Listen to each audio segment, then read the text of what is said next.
Amigos, meu nome é Vinícius Talon e, afinal, ter drogas dentro de um estabelecimento prisional é falta grave na execução penal?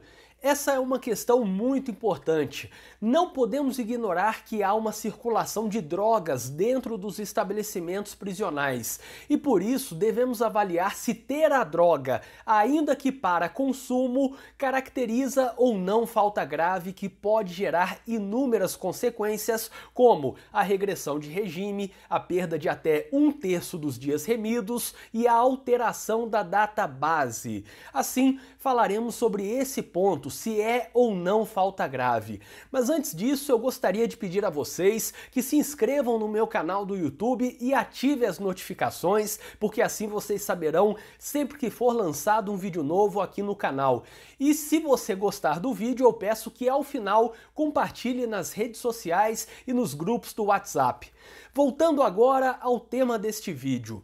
É importante saber que há decisões dos tribunais superiores, sobretudo do STJ, quanto à caracterização da falta grave nessa situação, na situação daquele preso, daquele apenado que tem droga, mesmo que para consumo dentro da sua cela ou com ele dentro de um estabelecimento prisional.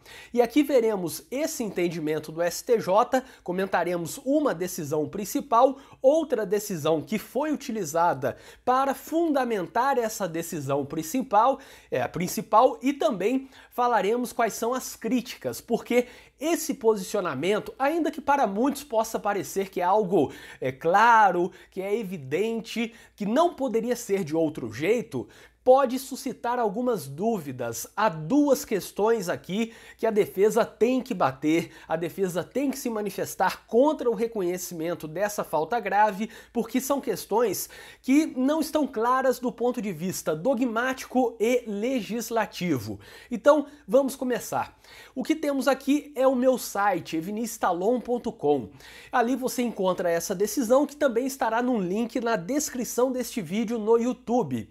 Vamos descer aqui para ler o que é essa decisão, o que diz essa decisão.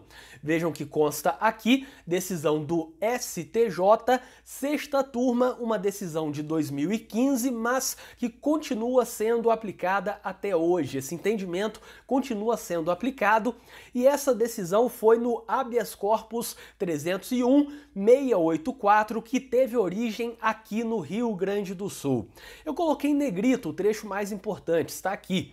Então o trecho mais importante diz: esta corte, portanto o STJ, possui jurisprudência no sentido de que a posse de drogas no interior do estabelecimento prisional, ainda que para uso próprio, ou seja, mesmo que não evidencie a traficância, configura falta disciplinar de natureza grave, à luz do artigo 52 da Lei de Execução Penal, não sendo requisito para o seu reconhecimento o trânsito em julgado da sentença penal condenatória.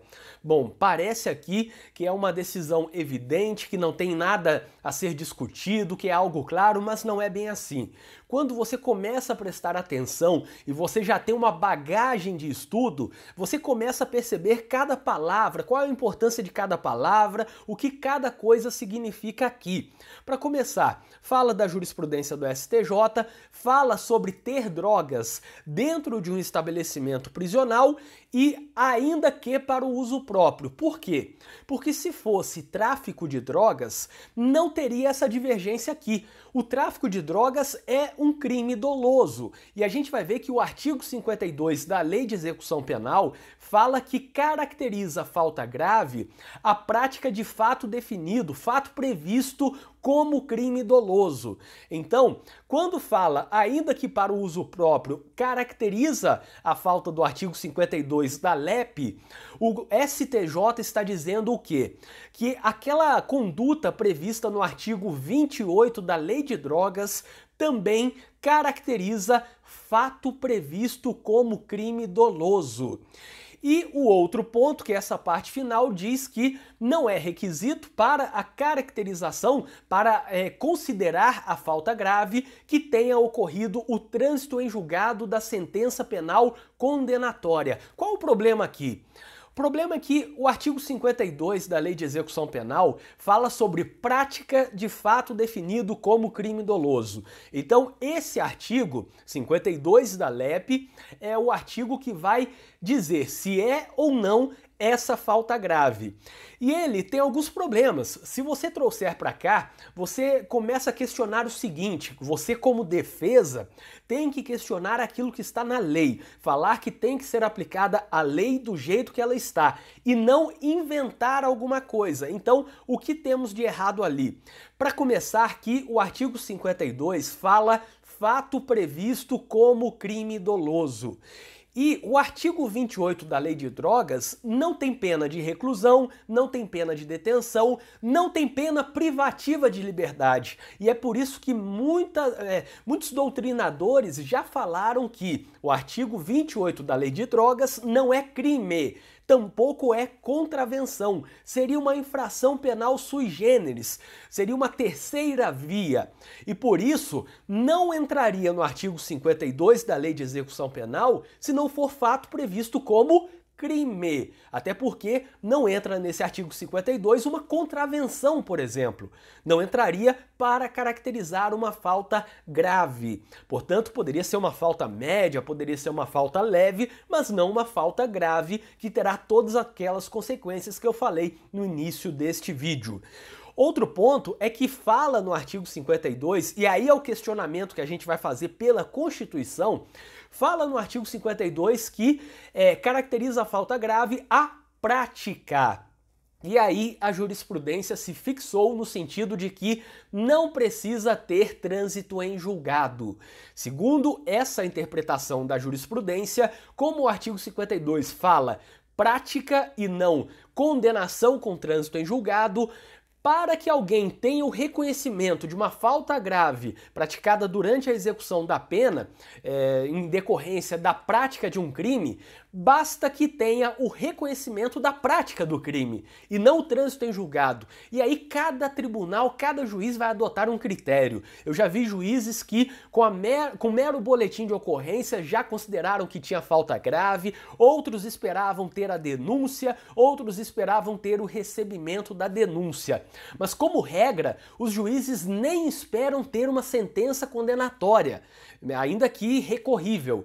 Então, nesse exemplo da Lei de Drogas, imagine que alguém foi encontrado com droga dentro de um estabelecimento prisional. Pouca quantidade, serviria para consumo e a partir do momento em que já começa a investigação com o termo circunstanciado, alguns juízes já vão dizer que tem falta grave e vão aplicar a regressão de regime, vão alterar a database e vão determinar a perda de até 1/3 dos dias remidos. Não vão esperar uma sentença condenatória, não vão esperar uma sentença com trânsito em julgado por essa infração penal consistente em ter drogas para consumo, enfim. Isso valendo para qualquer crime, não só para o caso da posse de drogas para o uso próprio. Então, esse é o entendimento. E aí eu quero demonstrar para vocês aqui uma outra decisão, ela está mais aqui para baixo, que está no inteiro teor. Essa decisão foi utilizada como fundamento, um dos principais fundamentos para essa decisão do STJ. Consta aqui o seguinte, ó, vamos pegar aqui o julgado habeas corpus, está aqui, ó, tá aqui o número do julgado, habeas corpus 151.435, origem em São Paulo, quinta turma do STJ de 2011. Então vejam que não é um entendimento de ontem, é uma coisa que já vem se arrastando há vários anos. Esse entendimento de que ter droga, ainda que para consumo, dentro de um estabelecimento prisional é falta grave e não precisa do trânsito em julgado pela infração do artigo 28 da Lei de Drogas. Diz ali o seguinte, ó, passando aqui.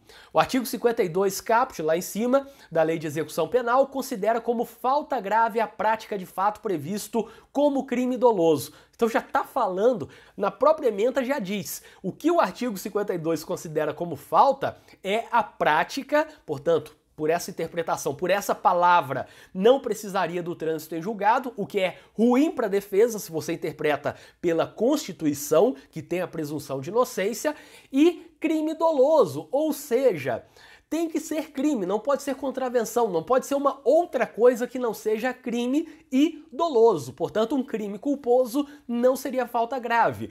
Uma contravenção não seria falta grave. E esse artigo 28 da Lei de Drogas? Aí o STJ cita uma decisão do STF, falando, item 2 ali, o plenário do Supremo Tribunal Federal, por ocasião do julgamento de questão de ordem suscitada nos autos do RE 430-105, questão de ordem, origem no Rio de Janeiro, rejeitou as teses de abolício crimes, não se trata disso que a gente está falando aqui, e infração penal sui generis, afirmando a natureza de crime da conduta do usuário de drogas, não obstante a despenalização. Ou seja, o STJ está citando o STF no sentido de que não é o artigo 28 da Lei de Drogas uma infração penal sui generis, mas sim um crime ainda que não tenha pena privativa de liberdade. E aí cito um outro trecho aqui, até entre aspas, no sentido de que a posse de substância entorpecente no interior do estabelecimento prisional, ainda que para uso próprio, constitui falta grave, o que eu falei lá em cima. Então, qual é o problema aqui? Essa é a interpretação do STJ. Tem droga dentro de um estabelecimento prisional e é um apenado, praticou uma falta grave. Não precisa transitar em julgado, mesmo que seja para consumo aquela droga, vai caracterizar a falta grave. Ou seja, o advogado tem que avaliar qual é a melhor tese defensiva. Falar apenas que tinha a droga, confessar que a droga era dele, que estava lá mesmo no meio de uma cela que tem vários apenados, mas confessar que a droga era dele, mas para consumo, não vai afastar a falta grave segundo esse entendimento. E, além disso, não precisa esperar o trânsito em julgado. Quais são as duas críticas que a defesa deve fazer?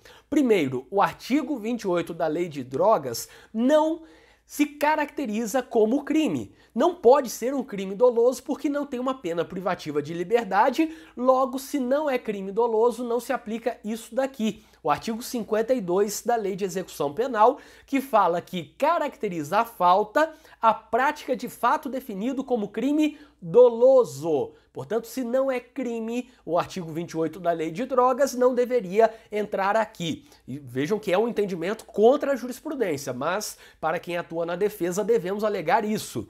E o segundo ponto é sempre defender que, em caso de suposta prática de um fato previsto como crime doloso, é necessário aguardar o trânsito em julgado de acordo com o princípio da presunção de inocência que tem previsão constitucional. Ou seja, aqui, esse artigo 52 da Lei de Execução Penal, quando fala que basta a prática do crime para caracterizar a falta grave, vai contra o que está na Constituição. É incompatível com a Constituição. E quem manda é a Constituição, não é a legislação infraconstitucional nesse sentido, quando há incompatibilidade. Portanto, são essas as duas críticas que devemos fazer a esse entendimento, ainda que nos dois casos tenhamos que defender algo que é contra a jurisprudência. Eu espero que vocês tenham gostado deste vídeo, inscrevam-se no canal e ativem as notificações, porque assim vocês saberão sempre que for lançado um vídeo novo aqui no canal. E para quem tiver interesse, eu deixarei na descrição deste vídeo um link com várias coisas úteis, como por exemplo, uma lista de transmissão para receber todos os meus artigos e vídeos diariamente no WhatsApp. Além disso, você encontrará artigos, vídeos, livros de minha autoria, livros que eu indico, contato para palestras, cursos em que eu leciono e muito mais. O link está na descrição deste vídeo e se você gostou, eu peço novamente que compartilhe. Até o próximo vídeo.